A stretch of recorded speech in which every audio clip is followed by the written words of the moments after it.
Sam Neill, the quietly magnetic actor who could make intelligence feel thrilling. Sam died of pneumonia on July 13, 2026, at the age of 78.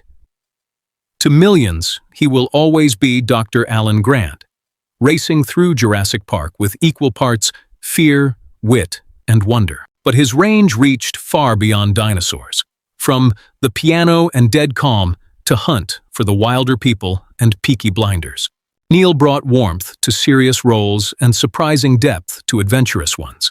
His screen presence never demanded attention. It simply earned it.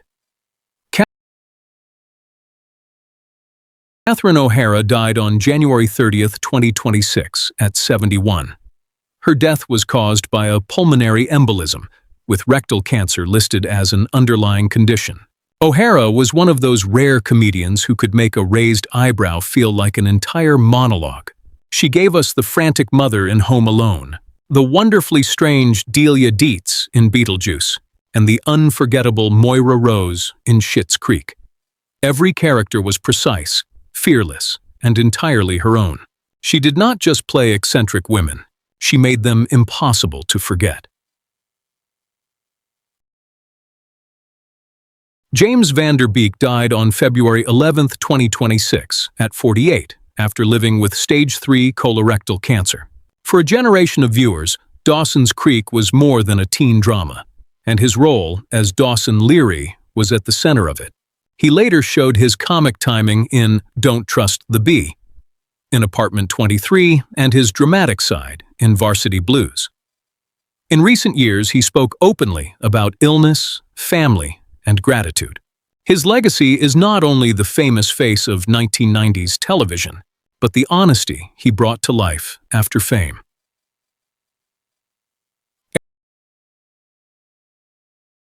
Eric Dane died on February 19, 2026, at 53. Respiratory failure was listed as the immediate cause, with ALS as the underlying condition. Audiences first fell for his charisma as Dr. Mark Sloan, better known as McSteamy on Grey's Anatomy. Later, Euphoria revealed another layer of his talent through the disturbing, wounded Cal Jacobs. Dane continued working after sharing his diagnosis and used his final chapter to raise awareness of ALS. He showed viewers that strength is not always loud. Sometimes it is simply facing the hardest truth with grace.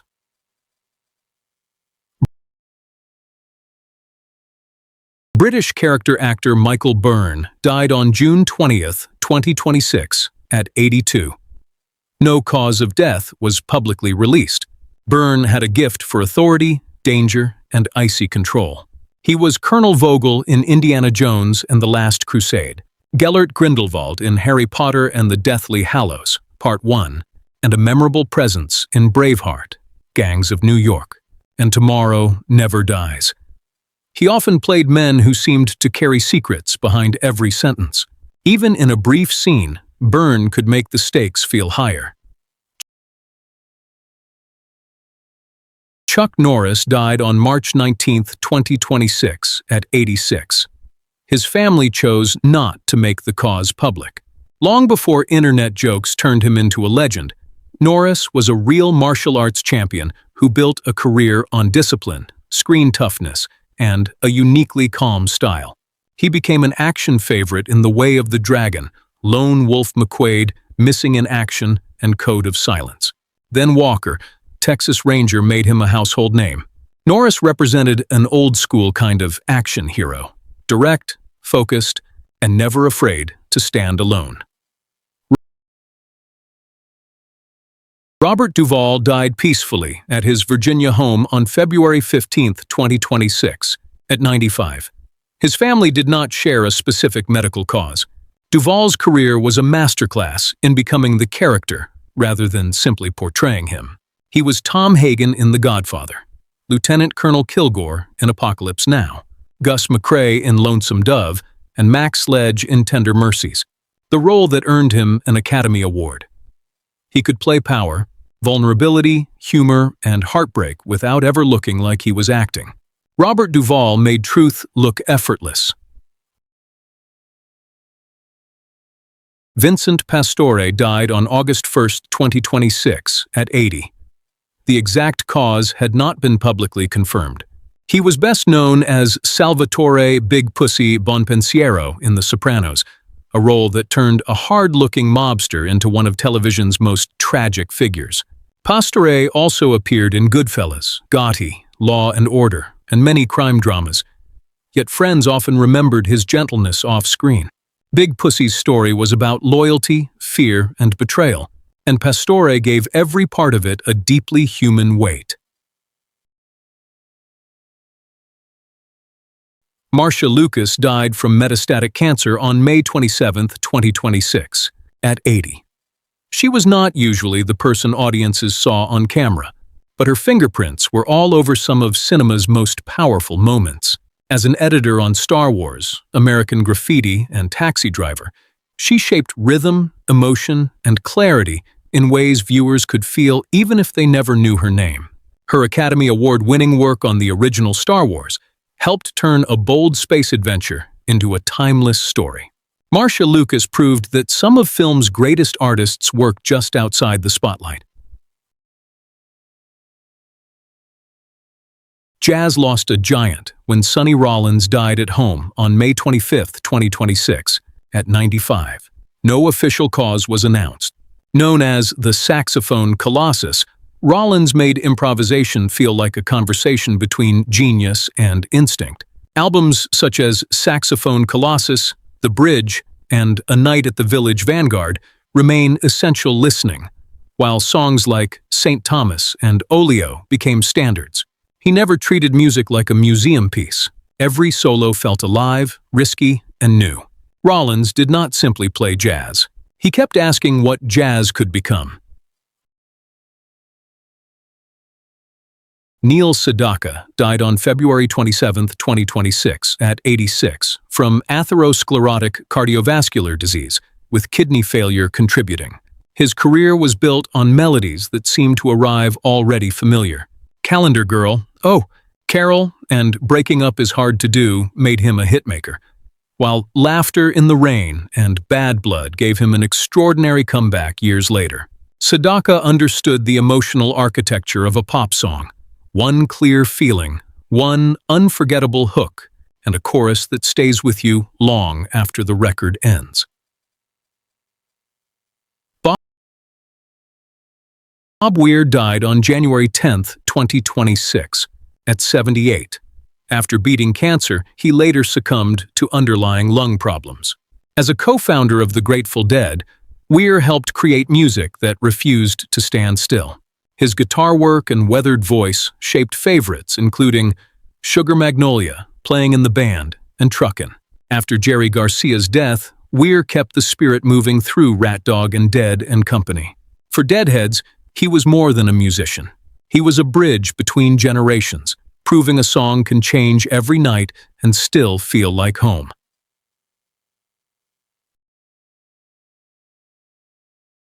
Willie Colon died on February 21, 2026, at 75. His family did not announce a precise cause, though he had been hospitalized with serious breathing problems. With his trombone, bold arrangements, and Bronx-born edge, Colon changed the sound of salsa. His collaborations with Hector Lavoe on El Malo and Cosa Nuestra became classics, while Siembra with Ruben Blades showed how socially aware, dramatic, and powerful Latin music could be. Colon's records carried the energy of city streets, proud, restless, romantic, and impossible to ignore. Denis Lecorrier died on May 16, 2026, at 76, after a long struggle with kidney disease. As the unmistakable voice of Dr. Hook, he could sound mischievous, wounded, funny, and sincere in the same breath. Sylvia's Mother, the cover of Rolling Stone, Sharing the Night Together, and When You're in Love with a Beautiful Woman became permanent parts of classic rock radio. Lecorrier understood that great songs do not need perfect characters. They need believable ones. He sang every strange story and broken heart as though it belonged to someone he knew.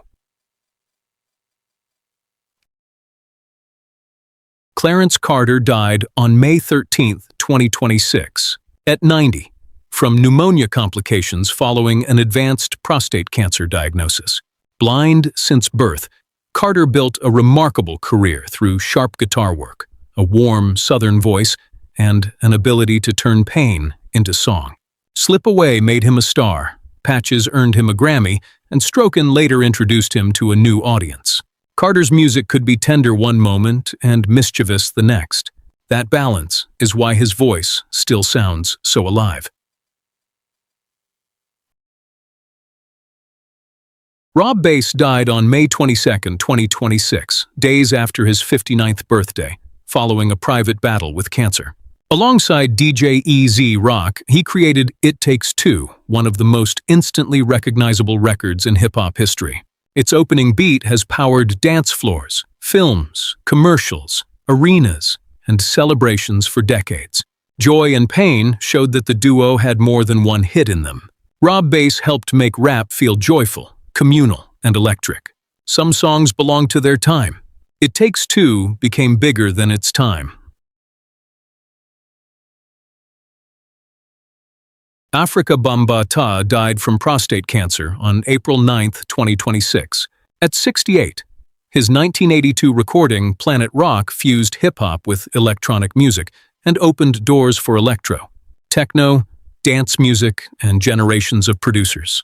He also helped build the Universal Zulu Nation, a major force in early hip-hop culture.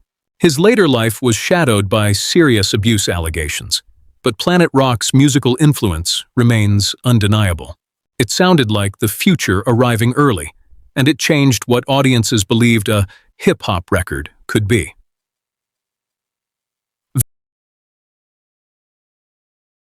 Valentino Garavani died of natural causes at his Rome home on January 19, 2026, at 93. For decades, Valentino stood for a specific kind of elegance: bold color, clean lines, and gowns designed for entrances no one could forget. He dressed film stars, royalty, first ladies, and generations of women who wanted clothing to feel like confidence. His signature Valentino red became a language all its own. Fashion moves quickly, but Valentino's work carried a sense of romance and glamour that never needed to chase a trend. Natalie Bay died in Paris on April 17, 2026, at 77, from complications of Lewy body dementia. A four-time César Award winner, Bay was one of France's most subtle and respected actors. Her work in Day for Night, La Balance, and The Young Lieutenant showed how much emotion she could reveal without overplaying a moment. International viewers also recognized her in Catch Me If You Can.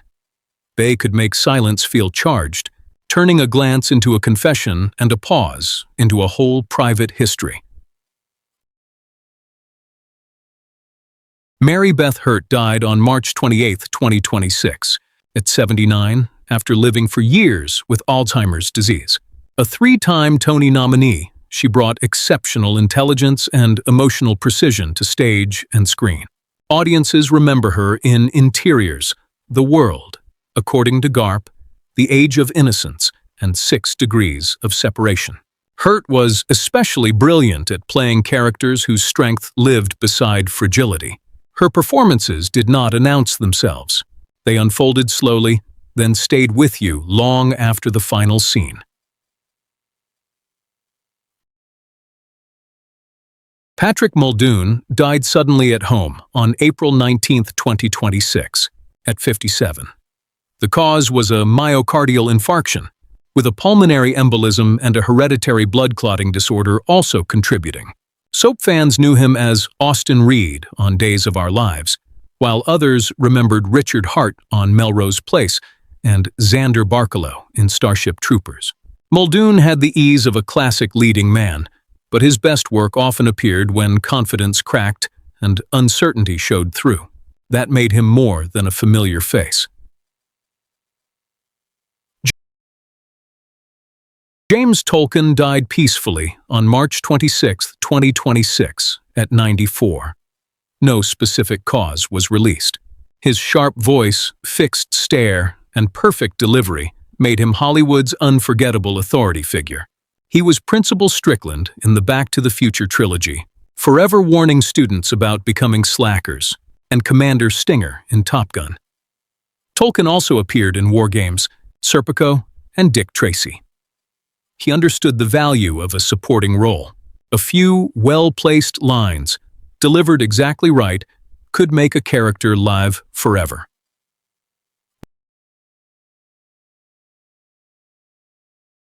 Michael Pennington died peacefully on May 7, 2026, at 82. His cause of death was not made public. Film fans may know him as Moff Gideon in Star Wars, Return of the Jedi, but that was only one corner of an extraordinary career. Pennington was a towering Shakespearean actor, director, and writer, performing Hamlet, King Lear, Timon of Athens, and many other demanding roles. He also co-founded the English Shakespeare Company. His legacy lives not only in the roles he played, but in the actors who learned from his devotion to language. Mara Claire Costello died in Brooklyn on April 17, 2026, at 90. Her family did not disclose a cause. Television audiences knew her as Rosemary Hunter Fordwick on The Waltons, while horror fans remembered her unsettling work in Let's Scare Jessica to Death. Costello also devoted years to the stage and later taught acting, helping new performers find their own voices. She was the kind of actor who made a series feel lived in. Her presence brought warmth, patience, and a sense that a real person was standing just beyond the script. Claudine Longet died on May 14, 2026, at 84. Her family did not disclose the cause. In the 1960s, her soft voice and quiet glamour made her a distinctive pop singer, while her screen work included The Party with Peter Sellers and appearances on The Andy Williams Show. Her life later became inseparable from the death of skier Spider Savage and the trial that followed.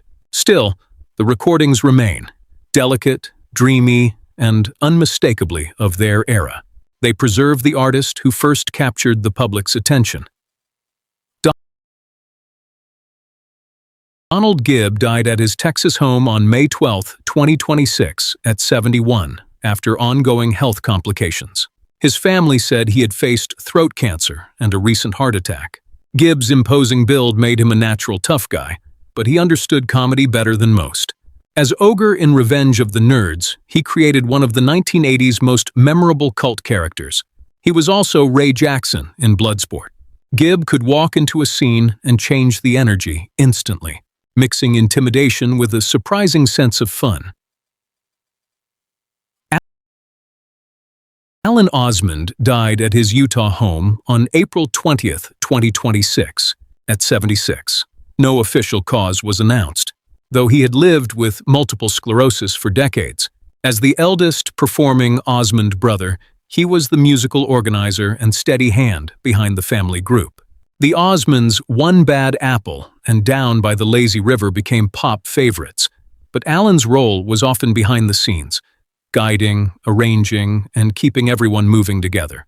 His story was about determination, family, and commitment long after the applause faded.